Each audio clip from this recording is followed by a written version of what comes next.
I have been nurturing a lead since the end of last year. It is a seller slash buyer lead. I actually made a connection with them through another home that my partner and I sold, and everything was going fine. I actually created a search for them online. They gave me their criteria, and I saw them looking at properties every now and then. I would check in with them to see if there's anything that they're finding of interest.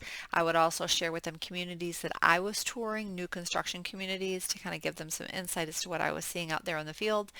And then it happened after about 6 months. They reached out and they said, "Hey, Mandy, I think we're ready to sell because we found a new construction community that meets our needs." I was like, great.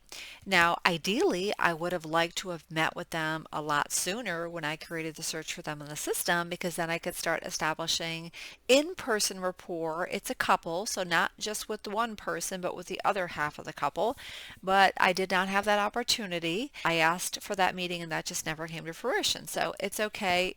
People want to move at their own pace, and I never want anyone to feel pressured. But they called. And so my partner and I went out there to meet with them. We had a great meeting, and during the meeting, we learned about the new construction community that they are interested in. After the meeting, I decided to go to that new construction community so I could familiarize myself with it. And I met with the on-site sales agent. I toured a couple of the houses, the floor plan that they were interested in, and all was good. They wanted to install a pool in the backyard of the home if they did buy it, and this was a pre-sale home, so they would be beginning from dirt and then starting their build from there. So I actually contacted a pool company to see if the lot that they were considering was suitable for the installation of a pool. I got confirmation on that. I actually contacted the HOA. It's a newer community. Nobody's got a pool there yet, so I made sure that yes, the pool was allowed. I did some just general research into the builder.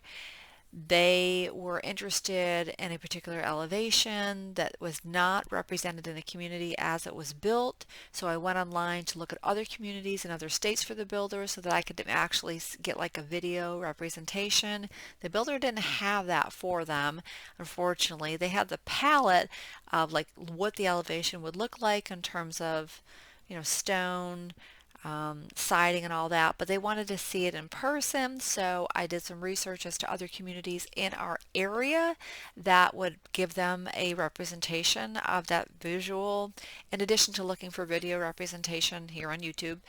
I did some work there. I was in contact with the builder multiple times.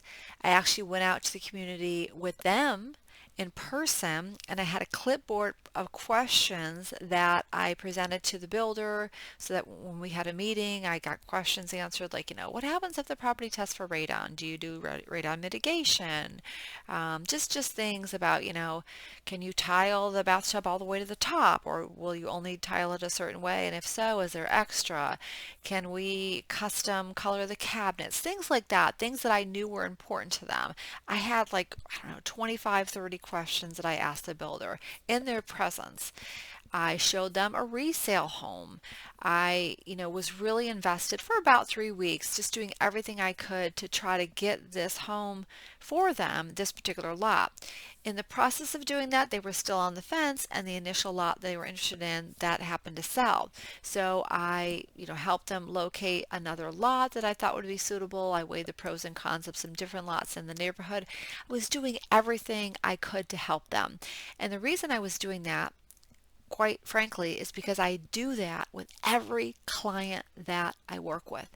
Everybody that I work with, whether they're buying a $100,000 home or $1 million home, I truly care about them, as I'm sure you do too. And I put their needs up here, my needs are down below. I want them to be thrilled with the house. I'm very passionate about taking care of my clients. It's super important to me. So I was doing all of this, and just working really hard. And in the process of that, I was getting more definitive information from the on-site sales agent about the costs of certain things that they wanted. The on-site sales agent was really nice, a little bit newer to new construction in this community, and they actually said to me, Mandy, a lot of agents don't come out here and do all this. They just kind of have the client come, and then that's it. So I felt very complimented when he said that. It was very nice of him to say that. It made me feel good about my work because, in all honesty, most of my work has been with sellers. As you guys know, I'm calling for sell by owners. I'm calling the expired listings, and I'm going to start calling or doing some circle prospecting with sellers that are likely to sell. But I don't have as much buyer experience, so I really wanted to knock this out of the park for them and show them that I was with them every step of the way, on top of every text message. I actually was driving down the street and I saw this cute painting company that just does cabinets. I emailed that to them. Like, I was doing everything for them. And I'm not trying to, like, pump myself up and say I'm the best, but I was giving it 110%, like I really do with every client, because not only am I working for that client, I'm working for the referrals too, because most of my business comes through the phone now, but it would be nice to get some referrals in the future. Anyway, so I did all this, and in the process of doing this and reconciling some of the costs for the different upgrades they wanted, I realized that the information they had been given prior was inaccurate, and the cost of the home was actually going to cost them more. Ideally, it would have been great if I was with them at the very first meeting when they met with the builder. It would have been great, but they never called me, and I couldn't get that initial buyer consultation with them because they didn't want it. And I don't want to pressure buyers to, you got to meet with me, you got to meet with me. I let them know the value of that, but if they don't want to do it, they don't want to do it. And I did let them know the importance of bringing the buyer's agent whenever they go to a new construction community, or at least alerting them to the fact that they have a buyer's agent, and they didn't do that. Luckily, this builder was going to work with me and my partner if we actually did a deal with them. So everything was looking great. But then once the one member of the couple discovered that the cost of the home was going to cost more, they kind of were like irritated. They were frustrated. They were upset. And I have been pitching my business with my senior partner for a while now, as you know. That's how I kind of learned the business. I haven't been able to be on a team because I'm also a caregiver for a loved one, so that's why I'm only working part-time. So the disadvantage of going into a pitch or introducing yourself to a potential client in the second position, the vice president, if you will, is that you're looked at as the junior. I'm honest about the experience that I have, and I have some good experience now. Not at that level. I haven't been in the business over 15 years, but I still bring a lot to the table, in my opinion. Well, one member of that couple was upset with the elevated costs that was not uncovered from the beginning, and I was not brought in from the beginning to really get an understanding as to what those upgrades were going to cost. The on-site sales agent didn't communicate succinctly those costs, and I got thrown under the bus. I was told that they don't want to work with me anymore. They want to work with my senior partner, and yada, yada, yada. And that really hurt. That was like a gut punch to me. I felt so disappointed. I was like, well, wait a minute. I've been working so hard for 3 weeks. Like, why am I not relevant anymore? What did I do wrong? I take a lot of uh, pride in admitting if I do something wrong. Like, I hate it if I make a mistake, but I'll own it. I will own it. And I went through my mind over and over again, like, what did I do wrong? I feel like I did everything to position them to have a successful sale in this community. But at the end of the day, if someone is going to be upset with me for something I didn't do, I have no control over that. Or if they're going to feel more comfortable, in all fairness to them, working with a more seasoned agent, then I have no control over that either. And it is what it is. I'm always going to lead with honesty about what I can do for you, and I'm going to show you what I can do for you. But at the end of the day, they're going to pick who they want. And so that buyer client does not want to work with me anymore. And I'm hoping I'll be doing some work in the back end with my partner to get that deal done. But it was really disappointing to be discounted because of I think it was a frustration with the pricing that was never communicated to the buyer at the onset that I had no control over because I was not at that initial meeting. I was never invited to it. It is what it is, guys. So I guess I'm bringing this story to you to vent for me because you're my therapy, but also because I want you to know that you can do everything you can for a client, whether it's a buyer or a seller. You can jump through hoops, you can do somersaults, you can give them everything they want.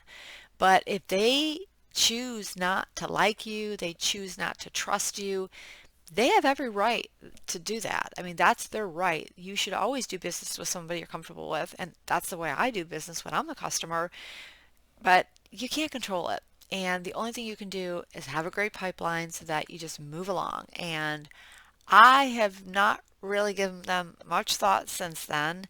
Again, I'm still hoping to help them on the back end, but it is what it is. I got to move on. I got to get new clients.